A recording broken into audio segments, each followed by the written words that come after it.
This is Bob. He's a happy minifigure, but in this video he's cursed, and I'll do 50 harsh experiments on him, taking cursed minifigures to the next level. If he keeps you awake at night, comment below which one is your favorite. Let the nightmare begin. We all know that humans evolve, and so does the minifigure. But what if it evolves into something abnormal, like a giant head? It seems we need to check out if there is a fallout. But it's not over yet. Except for the medium size, we got this large size minifigure with head problems too. If you ask me why I don't name regular minifigures small size, I learned it from Starbucks. Because of the fallout, the large minifigure grows the head as big as the XL size. As for the XL size, it takes over a 3D printed double XL head. Sometimes I build Lego head long and looks dumb because its train of thoughts are also long. This is also contagious. With only a few round quarter bricks, I can stretch the head of large-sized minifigure. Eventually, Bob mutated and he grows 2 heads. This also means I don't have medium normal Bob minifigures anymore. But our experiment must go on. With the help of this Lego part, the posing stand, I am bringing the mutation to large-sized Bob, or Bobs. Good, let's continue the mutation on XL-sized Bob.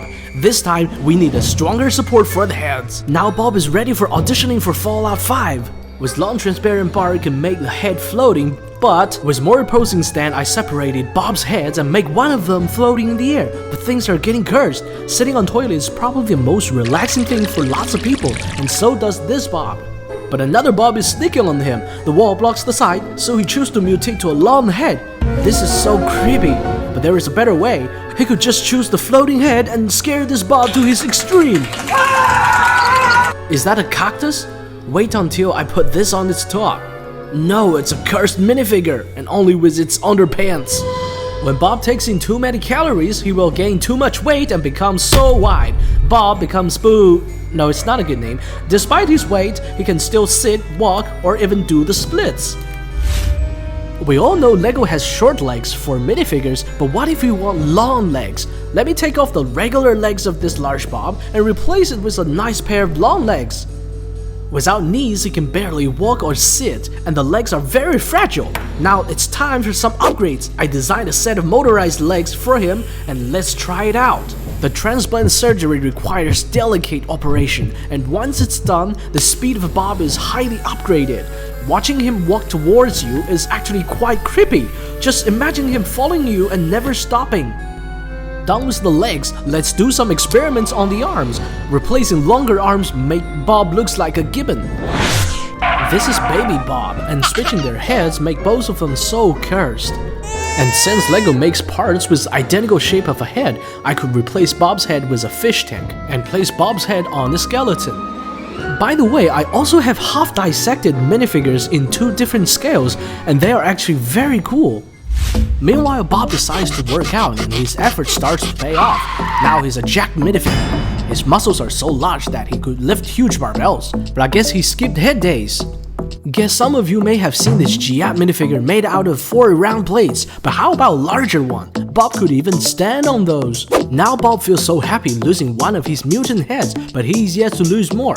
I built this guillotine, and since they don't have a minifigure for Louis XVI, I tested it with Bob.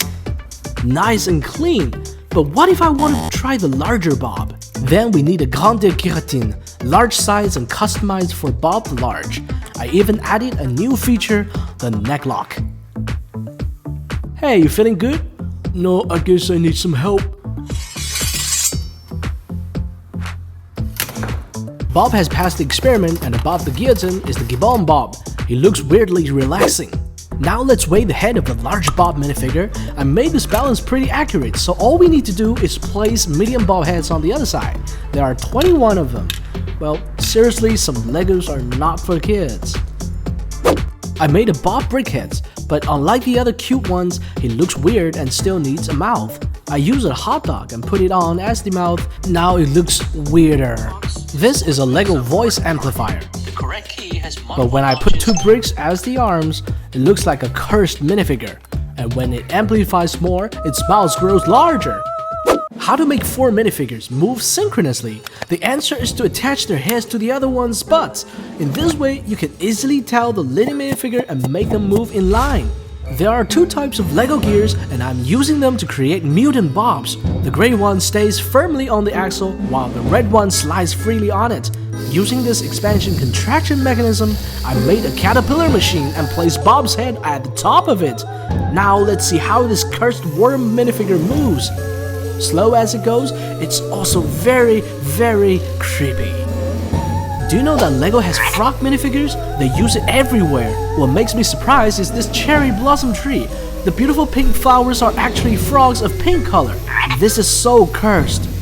I'm taking cursed minifigures to the next level by using more high-end building techniques. This suspension looks good and soon it will add up to the bouncing function of my new Frankenstein.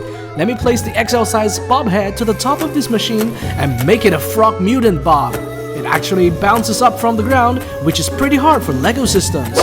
Next, let's deal with the XL size head. I haven't built a guillotine for this size, but trust me, it's on my agenda. For now, I'm just completing the head with my design so he looks good without a hat. After that, I'm taking this planet Earth to its retirement, because the future is gonna be the planet Bob. Fixing the head and rotating it, I feel like creating a whole new universe with LEGO bricks. My design of the XL head enables the heads to pile up, just like regular size ones. By using a pin, you could even attach them against each other, making two XL Bobs sharing two brains. Let's check out the hat. Inside is a machine that Bob could manipulate the XL size figure, but when I take it out and replace it with a brain, things are getting cursed. I guess Hannibal Lecter must be very satisfied with this Bob. Taking the XL size head and placing it on the medium sized Bob makes him look like he's learning calculus. Doing the other way around is Bob after a math test. There are more stuff to replace this XL Bob minifigure's head, just like this camera. This is so cursed. Moreover, I designed this skull and it can be attached to the XL figure, and it can also serve as a headphone stand. I have this LEGO radio player part, and I made a larger version that contains cassettes. Let's make this radio player the head of this large-sized Bob. Getting back to normal Bobs, I'm using a LEGO bracket to give Bob some acrobatic tricks. Place two legs 180 degrees and you get Bob Van Damme doing the epic split.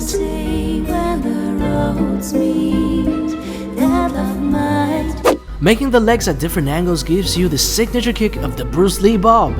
And using a transparent bar, you can get a meditation Bob floating in the air. In this way, Bobs are cursed in quite cute styles. It hurts so much stepping on LEGO bricks. What makes it worse is a LEGO brick with legs that can follow you to anywhere. Moreover, I designed a large motorized Bob with Technic parts, and look how smooth Bob can walk with 4 legs. Now he can ambush your feet at any time. Finally, let's find some use for the 3D printed XXL Bob. Here I appoint you as my toilet paper holder. And by removing the original hands, I replaced them with creepy hands with fingers. This made XXL Bob the ultimate cursed minifigure.